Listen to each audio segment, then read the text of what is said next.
Ramayana, Chapter 5, Ram Slays the Monsters, read by Nirvan Bajaj and Ekveer Bajaj.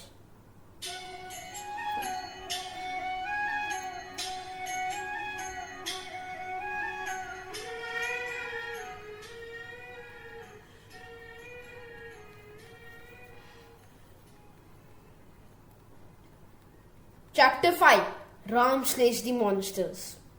Vishwamitra and the two princes spent the night on the bank of the river Sarayu.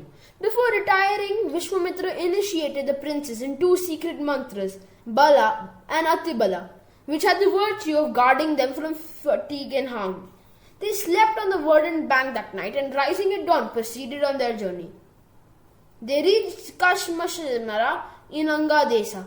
After presenting the princes to the rishis there, Vishwamitra recounted to them the history of the ashram. "This," he said, "is the place where the Lord Shiva was long engaged in austerities.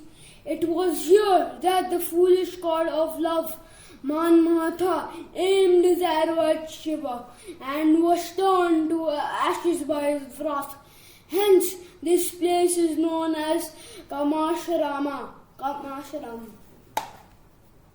They were the guests of the rishis that night, and the following morning, after performing the usual rites, the sage and his pupils set out on their journey and reached the Ganga. They crossed the river on a raft got ready for them by the rishis. In midstream, the princes heard a noise and asked Vishwamitra what it could be. He explained to them that it was the sound of the Sarayu flowing into the Ganga. The princes paid silent homage to the confluence of the two holy rivers. A river or a hill, or tree or a cloud. Indeed, any object of beauty may raise one to contemplation of the Supreme Being in silent worship of Him. In particular, sacred rivers, temples or images, which have for generations been the objects of devotion and worship, possess this power in a special degree. In virtue of the sacred thoughts they have witnessed and absorbed as garments retain perfumes. Having crossed the Ganga, Vishwamitra and the princes made their difficult way through a dense forest made dreadful by the reverberating roar of wild beasts. Vishwamitra said, "This is the Dandak Forest. What is now a terrible forest was once a well-peopled country. Once upon a time, Indra was contaminated by sin, having killed Vritra, and had therefore to exile himself from the world of the Devas. The Devas set to themselves the task of cleansing Indra. They brought water from the sacred rivers and bathed him to the accompaniment of mantras. The water which cleansed Indra flowed into the ground and enriched the earth, and the land became tremendously fertile. All dead things, rotting corpses, stinking garbage when returned to the earth are transformed into things of beauty, such as fruits, flowers, and the wholesome things that nourish life, such as the alchemy of Mother Earth." Vishwamitra continued, "For long people lived here happily till Tatak and her son Marich wrought havoc and changed this into the dreadful wilderness it now is. They are still in this forest, and none dare enter it for fear of Tatak. She is equal in strength to score of elephants. I have brought you here to rid the forest of this great enemy. There is no doubt that this monster, who is a source of trouble to the rishis, will be destroyed by you." Ram, who listened to this, asked the sage, "You say she is Yakshas. I have never heard that. Yakshasas are particularly strong. What is more, how does a woman happen to possess so much strength?" Vishwamitra replied, "You are asking a very pertinent question. Her strength comes from a boon granted by Brahma. There lived a Yakshas by name Suketu. Having no progeny, he performed tapasyas and won a boon from Brahma thus: You will have a beautiful daughter of great strength of body, but you will have no son."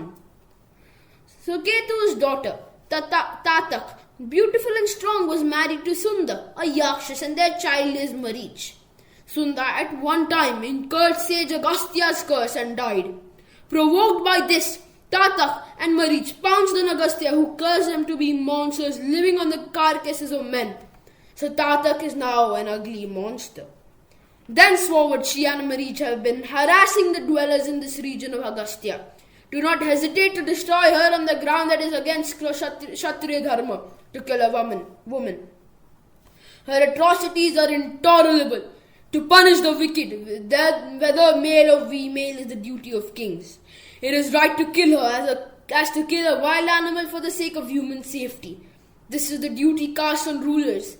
Many women have been punished with death for their crimes, hence do not hesitate. Ram said to Vishwamitra, our father's behest is that we should obey you without question. Bidden by you, and for the general welfare, we should kill Tatak.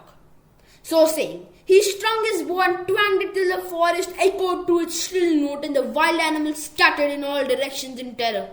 It reached Tatak in her fastness, filling her with amazement at the audacious intruder who dared enter her domain. Raging with anger, she ran in the direction whence the sound came and sprang on Ram. The battle began. The prince at first thought of cutting off the limbs of the monster and sparing her life. But Tatak attacked fiercely, and rising in the sky, she rained stones on Ram and Lakshman. The two princes defended themselves against the attack.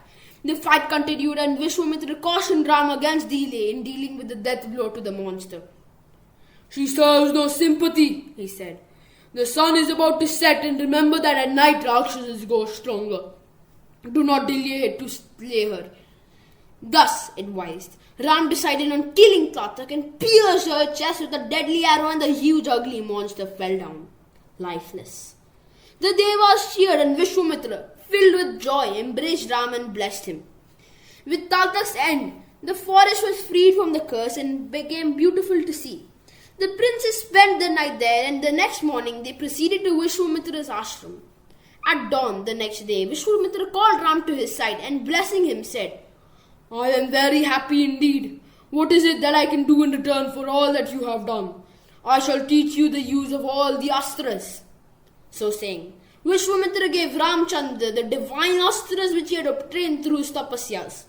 Vishwamitra taught Ram the use, control and recall of the various divine weapons, and Ram in his turn imparted the knowledge to Lakshman. As they continued the journey, Ram pointed to a big hill with a lovely forest on its slopes and asked, Is that the place where we have to go? And who are the evil ones who hinder our yaga? What should I do to destroy them? Ram was eager to fight and win the blessings of the sage. That is the place we are going to, replied Vishwamitra. There the Lord Narayan performed tapasyas, and it was that he was born as Vaman. It goes by the name Siddharshrama.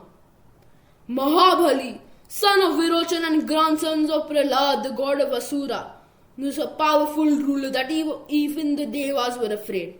Mahabali had by his deeds acquired the power of Indra himself. Kashyapa and his spouse Aditi, of whom all the gods were offspring, prayed to Vishnu and begged him to be born as their son and protect Indra and the Devas from Mahabali. In answer to the prayers, Vishnu was born of Aditi as Vaman. Vaman, in the form of a young student, went to the yaga that was being performed by Mahabali, and where to all were welcome, to ask for and receive anything they wanted. When Vaman presented himself as a suitor, Mahabali's guru, Sukra, the preceptor of all the Asuras, knew who he really was and warned Mahabali against promising to grant the young Brahman his request, that indeed he was the Lord Hari in disguise came to undo him. Mahabali did not pay heed to this. It was his wont never to turn down a request. Besides, he was at heart a devotee of the Lord and felt that he would indeed be blessed if the Lord should deign to accept a gift from him. With a smile, Mahabali bade him ask for what he pleased without hesitation. All I have is at your disposal, money, jewels, the wide earth, and all its inheritance. Vaman answered that wealth was of no use to him, and all he begged was of 3 paces of the ground as he paced by him. The monarch smiled as he looked at the diminutive brahmachari's legs and said, So be it, pace and take it. The little bachelor suddenly grew in size into Trivikrama, and with one step measured the earth, and with another the entire heavens. And there being no room left for the third step that had been granted, he set his foot on Mahabali's devoted head. In the eyes of gods, the head of Bhakta is as wide as the earth or the heavens, and Mahabali, whose head was blessed by the touch of Narayan's foot, became one of the 7 immortals of the world. After narrating the story of Mahabali, Vishwamitra added, "This is where at first Narayana and later Kashyapa performed tapasyas, resulting in the incarnation of God as Vaman. In this holy place I live, and here the Rakshasas come to and obstruct our worship and our austerities. Your coming here is to end this evil." "So be it," said Ram. The arrival of Vishwamitra and the 2 princes was a signal for rejoicing at the ashram. The rishis offered waters and fruits according to custom. Ram told Vishwamitra that he might begin the preparations for his yaga immediately, and Vishwamitra took the vows that very night. Getting up very early the next day morning, the princes went to Vishwamitra and asked them where the Rakshasas were expected, so they might hold themselves in readiness to receive them. Vishwamitra was under a vow of silence and could not answer, but the rishis, his juniors, told the princes that they should be ceaselessly vigilant for 6 nights and days to safeguard the sacrifice. The princes, fully armed, kept vigil for 6 days and nights, and on the morning of the 6th day, Ram told Lakshman, "Brother, now is the time for the enemies to come. Let us be wary." Even as he was saying this, flames shot up from the sacrificial fire, for Agni, the god of fire, knew that the Rakshasas had arrived. As the rites were being performed, there was heard from the sky a great roar. Ram looked up and saw Marich and Subhahu and their followers preparing to shower unclean things on the sacrificial fire. The army of Rakshasas covered the sky like a great black cloud.